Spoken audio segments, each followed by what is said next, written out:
The French accidentally made a war memorial out of a bathroom. The internet says that's true. Welcome back to The Internet Says It's True, where every week we learn something that sounds like I just made it up. It's really true. Part of the WCBE podcast experience. My name is Michael Kent. Welcome back. Episode 273. Thank you for not harassing me about missing last week unannounced. I was attending a conference here in Columbus, Ohio, and halfway through it, I got sick. So I spent like 4 days in bed. I'm finally on the mend. And this is only, I believe, the second time I've missed an episode unannounced. And the other time was back in the COVID days when I got it and it took me out for a while. I am still not 100%. I'm still fighting this thing. So this week will be a rewind episode.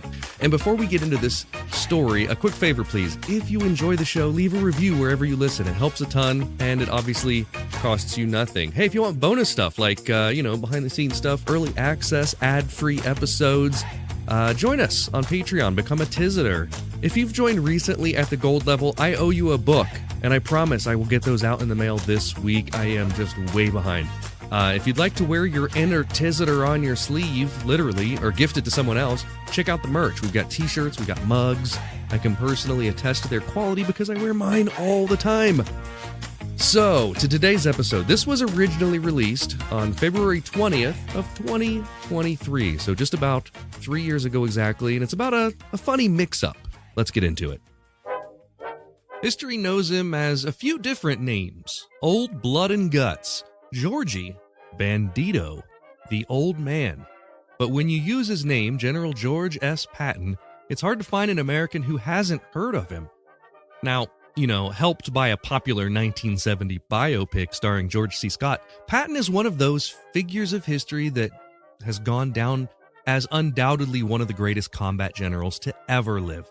He was a divisive figure, particularly later in his life, but there's no doubt that he was effective and celebrated for his military career. The American Expeditionary Forces were a formation of the United States Army on the Western Front during the First World War. Under the command of General John Pershing, tanks were being used for the very first time in combat. And George Patton not only helped lead tanks into combat, he trained others how to fight with tanks while he was in France. He ended up getting wounded and leaving the war, but continued to be instrumental after the war.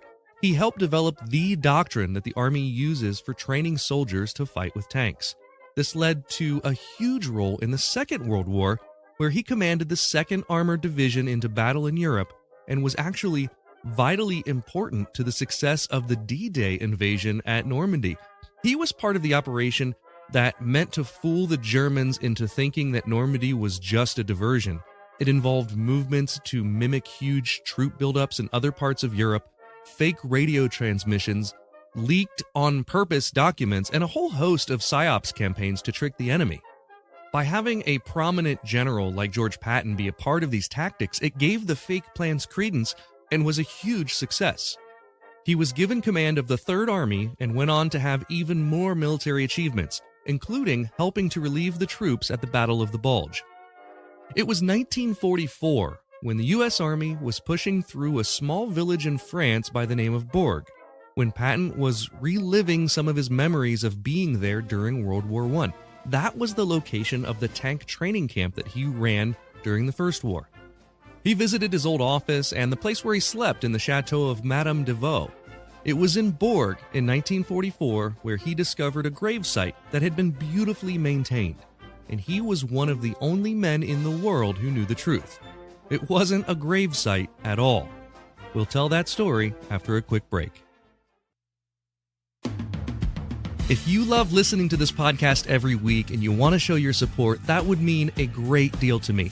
You can do that by becoming a Patreon member. We've got members at all levels, whether you want to pledge $1 a month or $10 a month. Just think about the value that you receive from this show. And if you like the histories and the stories that you learn about or the jokes that you hear, and if you think that they're worth it, consider signing up. For that, you get every episode ad-free and a week early, access to bonuses like the unedited videos of the guest appearances, and 20% off all merchandise. You can sign up today at patreon.com/Michael Kent. That's patreon.com/Michael Kent. There was a time that humans used 100% organic products as healing balms and moisturizers for their skin. Well, I've partnered with an awesome company that wants to get back to those times. Fatco sells organic and responsibly made tallow-based skincare products. For centuries, humans used tallow in skin moisturizers and healing balms, but unfortunately, the topical application of these fats seemed to stop around the same time that animal fats stopped being considered part of a healthy diet. A lot of modern skincare products do more harm than good by stripping your skin of its natural oils. Let's change that. You can try them out now at fatco.com and get 15% off your order by using my promo code INTERNET.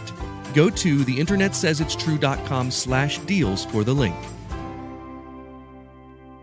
I'm John DeSando, host of Back Talk. This podcast is an extension of the long-running, award-winning movie review show, It's Movie Time. Back Talk features additional content and banter with guests about new movies. If you want more insight and information about what's playing now in theaters and online, find Back Talk at the WCBE Podcast Experience on WCBE.org. You'll be happy you did. We're living through the most dynamic time in human history, and what we do as leaders matter. We are the ones that create the leverage to shift directions of our companies, our nonprofits, and our communities. As a leader or an emerging leader, please join me for a dynamic conversation with top thought leaders, academics, and executives to learn more about how to elevate your leadership. I'm Maureen Metcalf. Join us at the WCBE Podcast Experience at WCBE.org. Hey, I'm Cliff Baumgardner. And I'm Harrison Stewart. If you're like us, you probably grew up watching the Discovery Channel classic, Mythbusters. From rocket cars to chicken cannons, Mythbusters proved there's no question too big, too small, or too ridiculous to put to the test. Now we're going back to rewatch the show from episode 1, and we want you to follow along. Join us as we revisit every single myth, moment, experiment, and explosion from throughout the show's legendary 14 seasons. Subscribe now so you don't miss one. What if your kid could open a box and step into another century? With History Unboxed, they can. Each month, a new time-traveling adventure arrives at your doorstep, packed with hands-on projects, stories, recipes, and learning has never been more fun. No screens, no boring textbooks, just immersive, age-appropriate fun that makes history stick. Whether they're mummifying an apple like an Egyptian, or crafting medieval armor, or exploring the music of the Harlem Renaissance, they're not just learning about history, they're living it. Used by families, homeschoolers, and educators across the country, History Unboxed makes the past come alive with every box. I think it's amazing that I'm personally in my 40s and I'm still learning history every week. I wasn't interested in history as a kid, and I think that's because I didn't have something that made it fun. Things have changed since then. History Unboxed makes learning history engaging, fun, and hands-on in the comfort of your own home. So if your child loves to ask why and what was it like, this is the perfect way to fuel that curiosity. Ready to time travel? Sign up today by clicking the deals link in the show notes.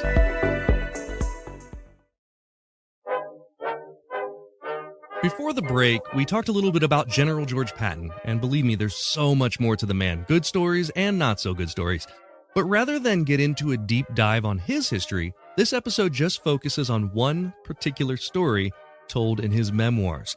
Now, Patton's memoirs were published after his death by his wife. He's credited with writing the book called War as I Knew It because he had been compiling these memories for some time before the book was published in 1947.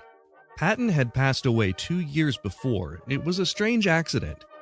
He had been riding in the back of a limousine in Mannheim, Germany. He was on a duck hunting trip, and while crossing through an intersection, his driver sped into an army truck.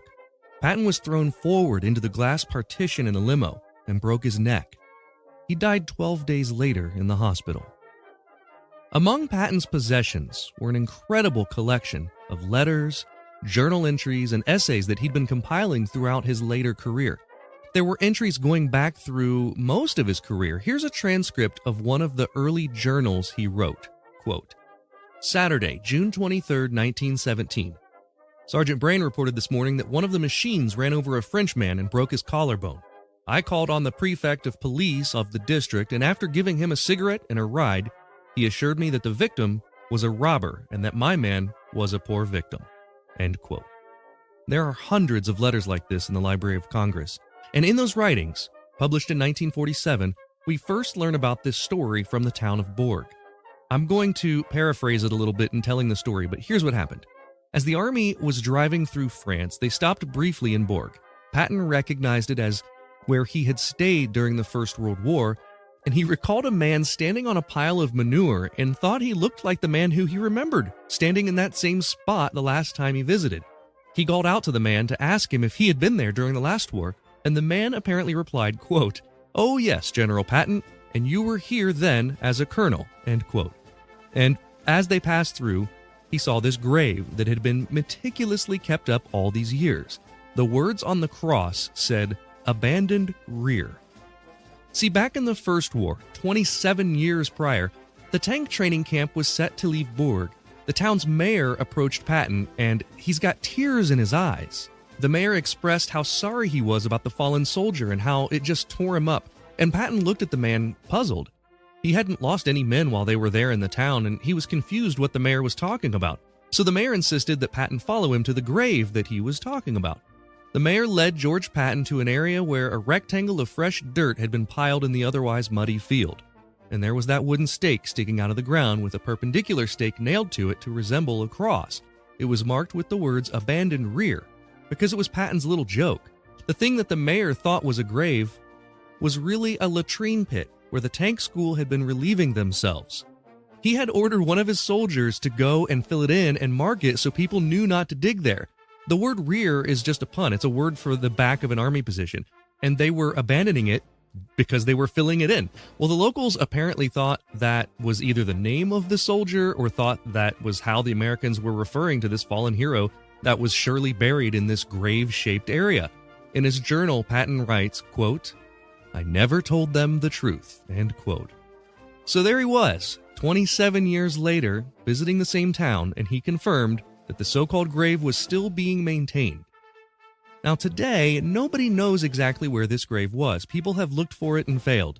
There is a memorial to General Patton and his tank school in the town, but that's about it. So is this true? Well, the internet says so, as does one of the most well-known generals in American history, Old Blood and Guts George Patton.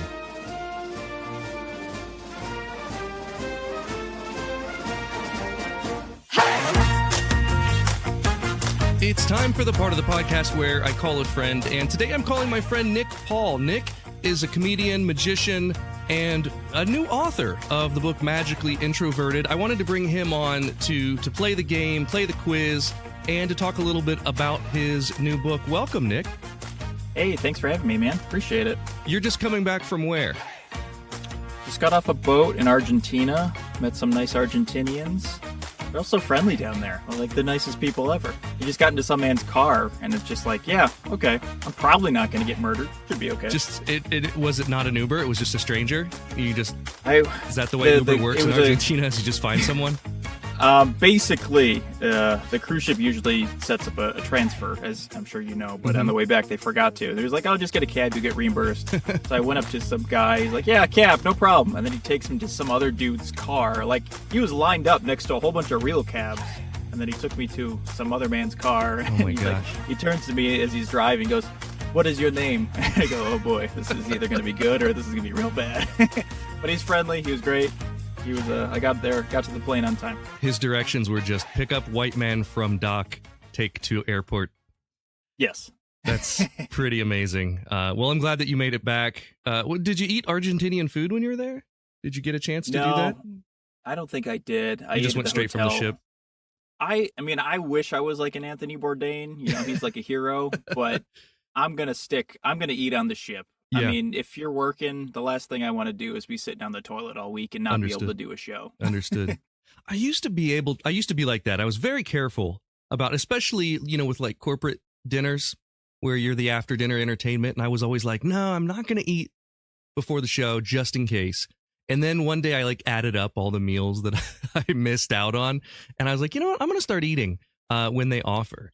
But I've become more adventurous when I eat, and I want to be able to feel like I've had the different cuisine. That said, when I went to Spain, they took me out to dinner, and we just went to a steakhouse, and there was nothing Spanish about any of it, so I missed out there. Just lots of meat on sticks, I'm sure. There was nothing exotic, no stick. It was just like if you went to a steakhouse here, so that was a little bit disappointing. But so when did this book, Magically Introverted, come out? Came out last month. Right before Christmas time, actually, and been working on it for 2 years, and it's just a bunch of weird story, very similar to the story I just told, just a bunch of weird stuff that it's stories from like things that have happened during shows and little show journals here and there. It was kind of a longer form book, like a self-help book for introverts, and then I changed it to be just this weird set of show journals and stories from when I was performing, for the troops in Guantanamo Bay to performing on a private yacht with Ludacris in Miami. Just a bunch of weird things. I mean, things that we've all, as performers, have experienced, and non-performers, I'm sure, is interesting for people like that don't get up on stage normally. People find it hard to understand that a performer can be introverted. And they don't understand that that's a thing that can happen, because this is a job at the end of the day that we do. We're an actor. Playing the part of what would it be like if this normal person did magic or could do magic. And how have you navigated being an introvert with being on stage in front of hundreds and sometimes thousands of people? It's funny. The stage part is always like, I'm always crazy nervous before any show, still to this day, get like very severe anxiety.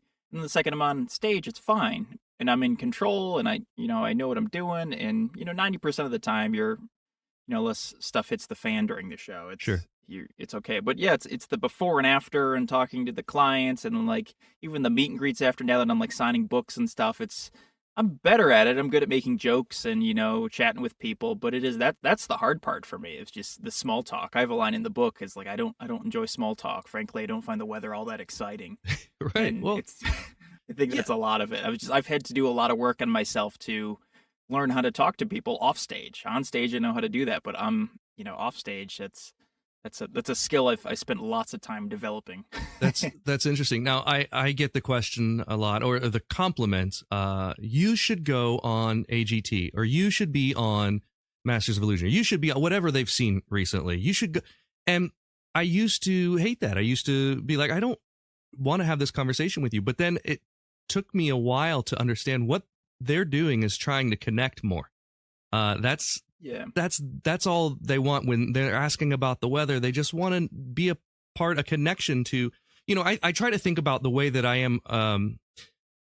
If I met, a celebrity in some other social aspect, right? Like if I'm eating at a buffet in Vegas and Rihanna is eating there, what in the hell would I say to Rihanna that would be relevant? There's nothing. There's absolutely nothing. I'm gonna deflate that story right now. I don't think Rihanna is eating at the buffet, but I see what you're saying. It's a very nice buffet. She owns the buffet. Let's okay, then that's fine. As long as it's expensive and flashy, that's good. Did you know I agree with you. She's the number one.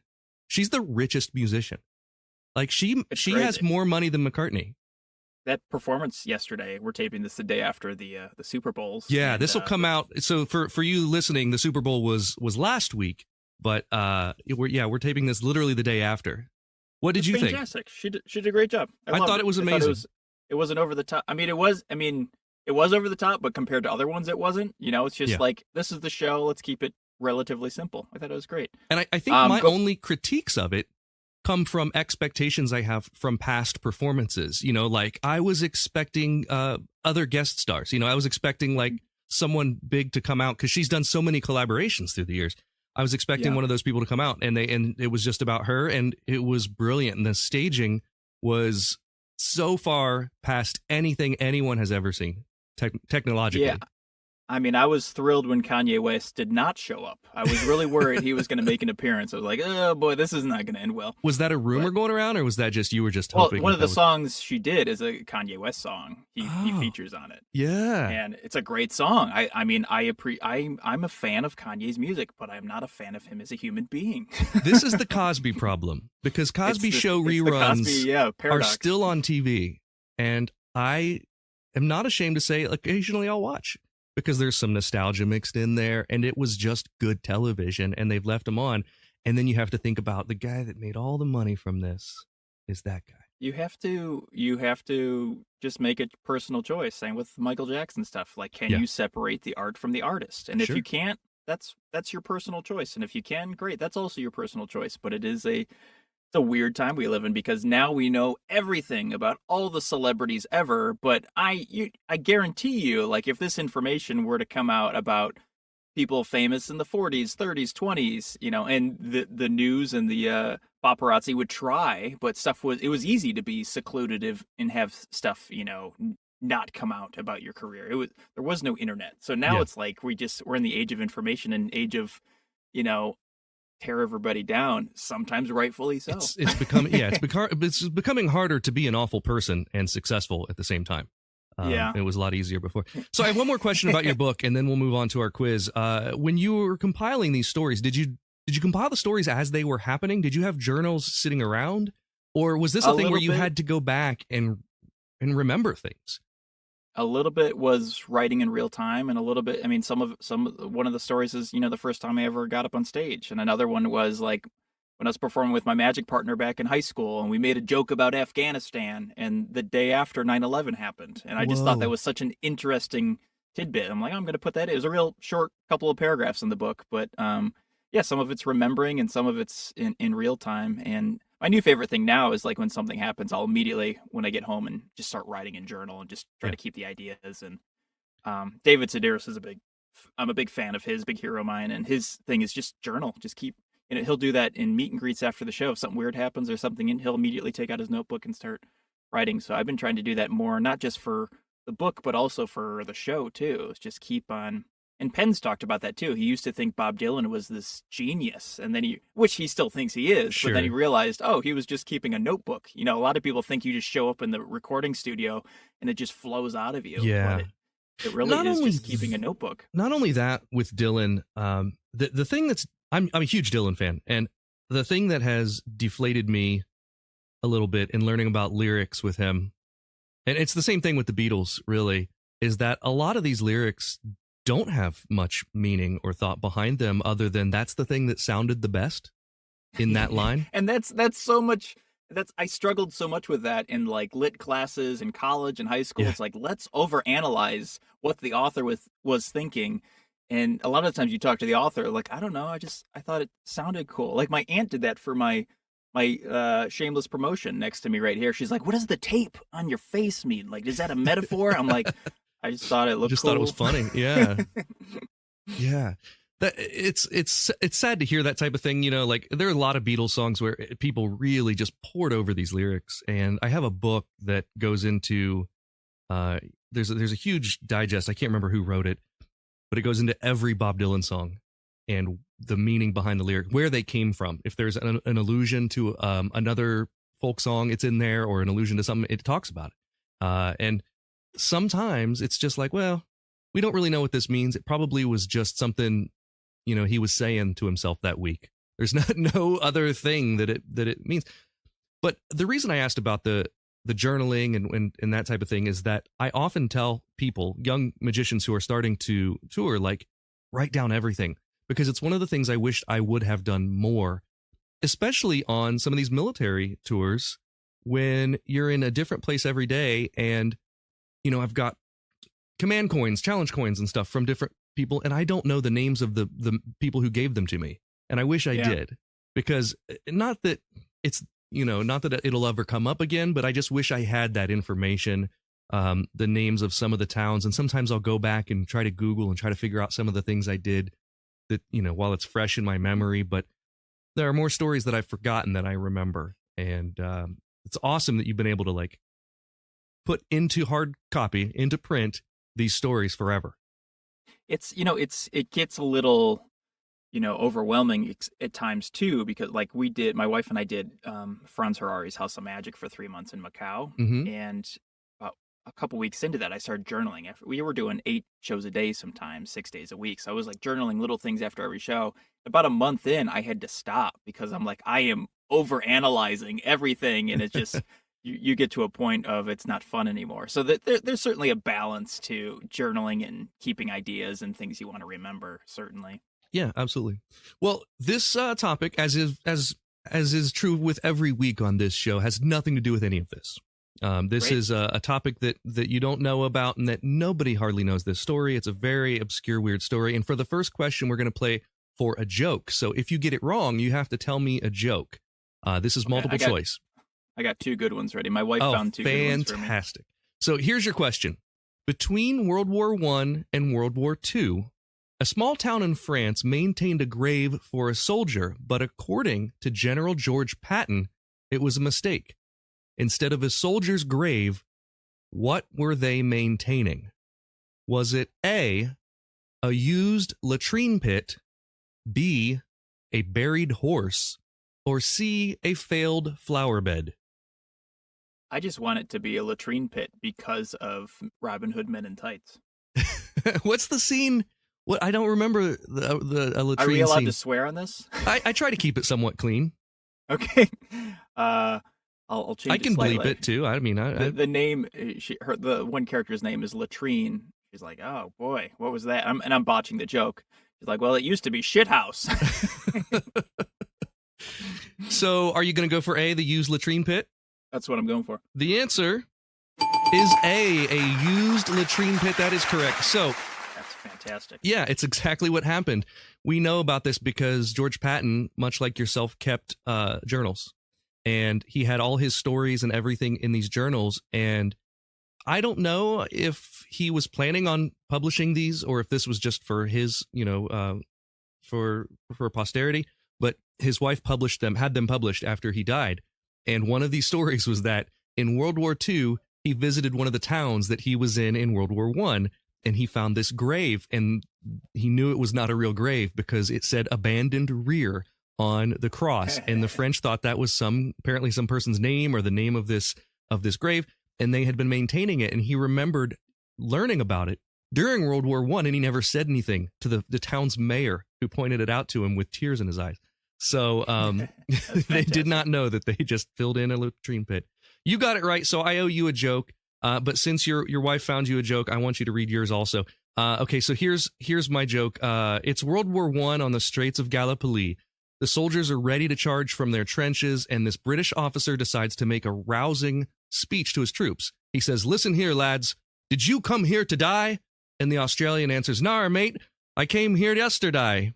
That's fucking dumb. That was so dumb. That was just such a bad Australian accent. Just really, Oh, really. I thought you were doing a pirate.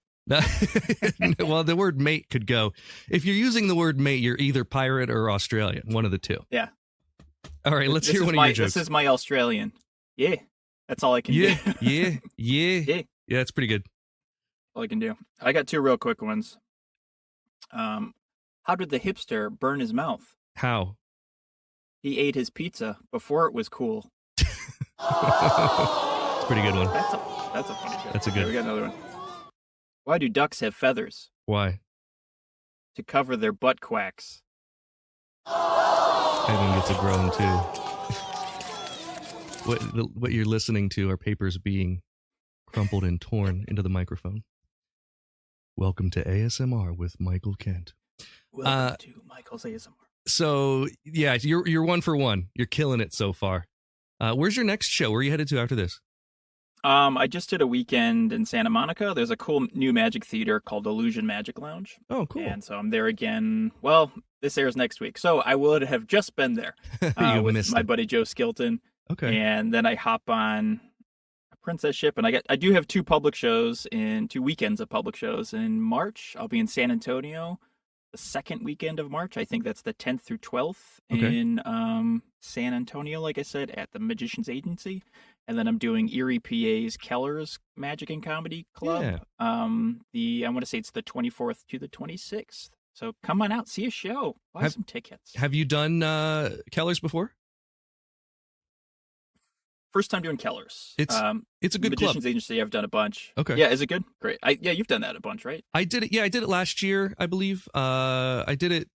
No, I might have done it before that. I think I did it in 21. And it was during the middle of like COVID restrictions. So it was the first show I did back after we were virtual for like a year and a half. And they were at half capacity, which was still fine. It was still, a full club, but it's a great club. Bobby's great. You'll love that. So let's move on to question number 2. For this question, if you get it wrong, you've got to tell me an embarrassing story. It can be from the stage or from life, whatever you'd like. And it can be a story from your book if you want to tease something from in there. Which one of these is not a word used in the military for a bathroom?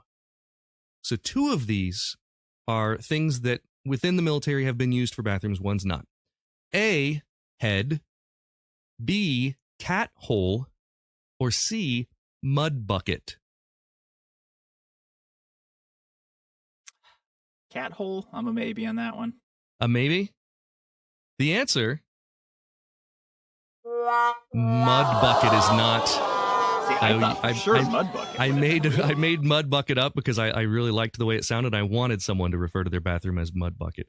So head is right now. Yeah, head is pretty common. We all have heard head, and head gets used, outside of the military, of course. But it's not just the Navy that uses head. I believe that's used across a few different branches. Cat hole is something that originated during Desert Storm. For what we're talking about with this latrine pit is basically just a hole dug in the earth that for soldiers to poop in. So nice. Yeah. For me to poop in. Yeah, absolutely. Well, I'm excited to hear a story. You don't have to read, but I'll give you the option. You can it's either when I opened for my buddy Justin at the Kennedy Center and something went wrong, or when I did Penn and Teller Fool Us and something went wrong. Well, those both sound great. They're both stories in here. They're both quick stories. Let's do everything in here. This is a quick read. I want to hear the one. Justin, I believe, has been on this show. I know I had him on my other show. Let's hear the one at the Kennedy Center. That sounds exciting. Okay. A theater in D.C. I was opening for a friend on tour. This was show 15 out of 20-something for this part of the run. We drove up from Lynchburg, Virginia, the day before, which, despite the name, was filled with wonderful people. We had 2 shows scheduled that night, a 7 p.m. and a 9 p.m. The 7 p.m. was great. I went out there, did my little opening routine, kicked off what would be a great show. Between the first and second shows, I made what would later become a much more powerful vodka and soda than I had anticipated. As I ran out to do my 9 p.m. show, I suddenly noticed my depth perception was off. The trick I was doing involved a wine bottle gracefully balanced on a small cooking tray. I lifted the tube to reveal said wine bottle, and in a moment that is now on constant replay in my head, I knocked it off the tray onto the downstage steps and right into the front row. The audience's excitement dwindled. In my mind, a record scratched, and the room went silent. As a performer, these are the moments you have nightmares about, which happened at one of the most famous theaters in the country. Somehow, the bottle did not shatter, so I quickly grabbed it and continued the trick like nothing had happened. In magic and in life, you can tell the audience you screwed up or play it off like it was part of the show. About 60% bought it was part of the show, and the other 40% wonder why this show did not have a better opening act. My soda water no longer has vodka in it before I go on stage. I can feel my heart dropping. I can put myself in that moment because I think any entertainer has had moments that are like, of course, not. I've never been at the Kennedy Center with dignitaries in the audience, but oh my gosh! Well, yeah. What would you have done? I'm sure you've replayed in your mind a million times. What would you have done if that bottle shattered? You know what? I don't know. The answer is luckily just something else. It was, I was doing such a quick opening because I was, I'm tour manager and I'm running the show backstage, so I'm just there to warm up the crowd essentially. And man, it is what. Luckily, the trick is called multiplying bottles, so I would have hopefully found some more bottles to multiply. I've heard of that. But trick. as you know, your presentation of that trick is fantastic. So Thank you. like, when that trick goes great, it's awesome. When it doesn't go great, it's there's no recovery for that trick. No.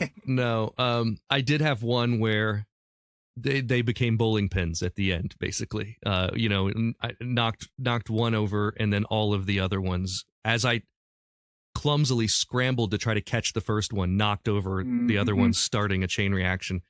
And it was bad. It was bad. I do mine with a cloth pole, so it's like it's already nerve-wracking to do it. That, I mean, I've done it so many times, it's like you don't even think about it, but Sure. There is such an extra added element of, I hope I don't knock over these expensive props. Yeah, no, totally. And I do know what what you're saying also about, as a comedian, especially as a magician and as a comedy magician, we get away with a lot of mistakes that people never know about because nobody knows what's supposed to happen. So that's sort of the beauty in that. Well, so for question 3, we're going to play for a sticker. The internet says it's true sticker. These are square and sticky. Which one of these is true of General George Patton? So in this case, one is true. The other 2 I made up. So General George Patton. A, he was an Olympic athlete. B, he never carried a firearm. Or C, he was scared of airplanes. I want B to be true. That he never carried a firearm? Yeah. Is that what you're going to go with? Yeah. The answer, it's A. He was an Olympic athlete, believe it or not. And the reason I put the firearm in there is because I did not know this, but much like Wild Bill Hickok, he carried 2 pistols on his belt everywhere he went with ivory handles on them. He had ivory grips. So I did that. And then the story about the airplanes, in his journals, I was reading through some of the ones that are listed on the internet from the Library of Congress. He went up in a biplane with Billy Mitchell, who was very famous for being one of the first military aviators, and it described in detail what that was like going up in the airplane, and probably one of the first non-aviator military people to go up in an airplane and kind of see what that feels like. But I've learned so much about World War II and World War I history on this podcast. Oh, I'm telling you, there's so much. This is what every week is like for me, is that I just enjoy like learning stories that I never knew and that are interesting to tell at parties. And the fact that there was a town in France that maintained a grave that was really what we call it, a mud bucket, is quite amazing to me. So you're going 1 for 3 so far. So I do have information about that. So Patton was selected to compete in the first ever Olympic modern pentathlon at the 1912 Summer Games in Stockholm. This is from history.com. I don't know this off the top of my head. I read all this. There were 42 competitors. He finished 5th, but he might have medaled if not for a controversy in the pistol shooting event. The judges thought that he missed the target with one of his shots, and he, to the end of his life, argued that he was such a good marksman that one of his bullets actually traveled through a bullet hole he had already made. And he was actually going to be in the 1916 Olympics, but he went to war, so he did not. Oh, so there you go. Question 4. For this question, Nick, we're going to play for doing the dishes. So if you get it wrong, you've immediately got to go do the dishes when we're done. If you get it right, I'll do mine, and I do have a sink full of dishes right now. So here is your question. We've talked about military. We've talked about World War I, World War II. We've talked about George Patton. The thing we haven't talked about much is the toilet. How many times does the average person visit the toilet? And in this question, we're using toilet to mean bathroom. And this is per day? No, I'm sorry. This is per year. I didn't put that in the question, but this is per year. Can I do some math real quick? Yeah, absolutely. Oh, I have to give you options. Let's make this a multiple choice. A, 500, B, 2,500, or C, 750. I'm going to go B. I just did a quick math of 3 times a day for a year, and that's 1,095. So okay. I'm going to go B. The answer is B, 2,500 times a year. That's a lot. I mean, I'm assuming I've paid 3 times today, so it's not that surprising. Oh, yeah. I mean, when you count number 1 and number 2, I spent half my day in there, I guess. So this podcast just went in a bad direction, but sometimes it's just to escape. That's the only time you can really escape your phone or your family. I'm not. I don't know about you, but I'm not escaping my phone when I go to the bathroom. That's where I use it the most. I know it's true. I tried it. I'm like, okay, I'll leave it out there. Not like I have right now. I have Stephen Hawking's book in the bathroom, so I'll kind of flip through that, get through like a paragraph, and pretend to understand what I just read. Just some light reading. It's like, yes. And then you go back to your phone. Now, the people on my Patreon know this, but I haven't really talked about it much else. I am working on compiling a lot of these stories for a bathroom reader. And I will pick your brain at some point about publishing and talk to you about that process. But these stories are totally poop stories, right? Like the length of time that these stories take to tell, they're just a few pages long. They're just 2 or 3 page long stories, and I have so many of them, and they're so strange that I think it'd be a good bathroom reader. The Internet Says It's True book, the book. I've had so many people come up and be like, "Oh, I finished your book right away," or like, "Thank you for making it a quick read," because like people are busy; they don't got time to read long books. Yeah, exactly. Yeah, and when you first heard that, were you like, it took me a really long time to write this. I can't believe you finished it so quickly. It's so sad. Yeah. And like the average book is 40 to 50,000 words, right? And my book is 18,000 words. So and even that took a long time. It took some refinement and getting rid of things. So like you spend so much time looking at it that you get to the point where it's like, it's never going to be done. I need to just finish this and put it out into the world. There's mistakes. There's things I wish other things were in there that I forgot. There's like 2 stories I forgot to put in after I published. Like, darn it. But it's never going to be done. Well, you have a good opportunity for part 2, magically-er introverted. Magically-er, yeah. More magically introverted. More magically introverted. That's probably the better title. Or you could do a whole series. You could do magically extroverted and then change it up a little bit. It'll be about how I've, changed my ways. Yeah, it's like, absolutely. A Jewish person becoming Christian, or like reverse. Like, your whole worldview is flipped upside down. Yeah, it makes you like a dynamic character that's progressing. I love it. Well, let's see. You went 2 and 2 so far, and this next one's for all the marbles. If you get this wrong, I'm banning you from the show. You'll never be asked on again. If you get it right, I would love to have you back. Here is your question. What is the most interesting thing that's happened to you so far in 2023? Can I cheat by like a month and a half? What do you mean? Like something happened in December? November, beginning of November. Okay, yeah, we can count that. That counts. Listen, I'm a millennial. I didn't think it was going to happen, but my wife and I purchased a house in California, which seemed like an impossibility. And like, luckily, with a little help from friends and family to advise us and guide us, we were able to pull it off. So that's just a crazy thought for me. I didn't think I would ever be a homeowner as a millennial. One thing, millennial, and 2 things, living in the most expensive state in the world, California. Sure. So we just right time, right place, and we got very lucky. So that's something interesting that's happened. That's very interesting and a correct answer. And congratulations to you. Welcome to home ownership. I think what you'll find now is all those little expenses that you never knew were going to happen, being that you're still in your first year. I don't know what it's different in California, but I can remember buying the home in the summer, and then it got to winter and I'm like, oh yeah, I don't have a snowblower. Oh yeah, I don't have like covers for my patio furniture. And then, you get to the next summer and you're like, or the spring, and I'm like, I need a better lawnmower. Like all these little things that they're not so little and they add up. When you're a renter, you're like, yeah, I'll pour coffee grounds down the sink. Who gives a crap? This isn't my house. And now I'm like, oh, God, I got to be careful with these coffee grounds. Yeah, absolutely. Absolutely. Man, it's been so cool having you on. And I feel like we could talk about this forever. So I'm going to pick up your book and read it. And you guys should, too. Once again, it's called Magically Introverted by Nick Paul. And where can they find this book? Amazon.com, baby. It's on the Amazon. Or if you just go to nickpaulbook.com, it'll take you right to the Amazon link. And it'll be, hopefully by the time this airs, the Audible will be up too. So if you don't like to read, I will read it to you. I spent a month reading this book and editing it. So whatever you want to do is fantastic. Fun. You can learn more about Nick Paul by visiting his website. That's nickpaul.net, nickpaul.net. You can learn where you can see him and get tickets. And you can also buy the book straight from there. So thanks again for coming on the show, man. I really appreciate it. Thanks for having me. I appreciate it too. That is all for this week. Thank you so much to my friend Nick Paul for being my guest. Here is a kid who whipped those Germans in the fields of France. Thank you for listening to The Internet Says It's True.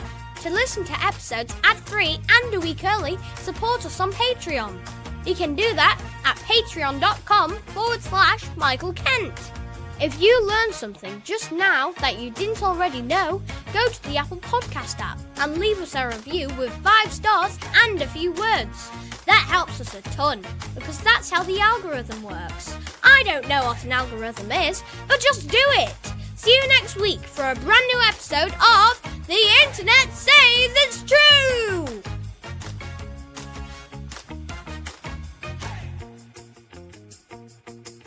The Internet Says It's True would like to thank the Patreon subscribers whose monthly contributions help to make the show possible. Dallas Ray, Sean Brown, Bryce Swanson, Eugene Anderson, Matt McVeigh, Jim Martin, Joanne Martin, the show's official Emperor Kick Track. The show is written and produced by me, Michael Kent. The theme song is by Finite Music Forge. All audio clips in this episode are used for education and commentary and used under Fair Use Title 17 U.S.C. Section 107. You can listen to past episodes by searching for The Internet Says It's True wherever you get your podcasts, and you can see bonus content at patreon.com/Michael Kent.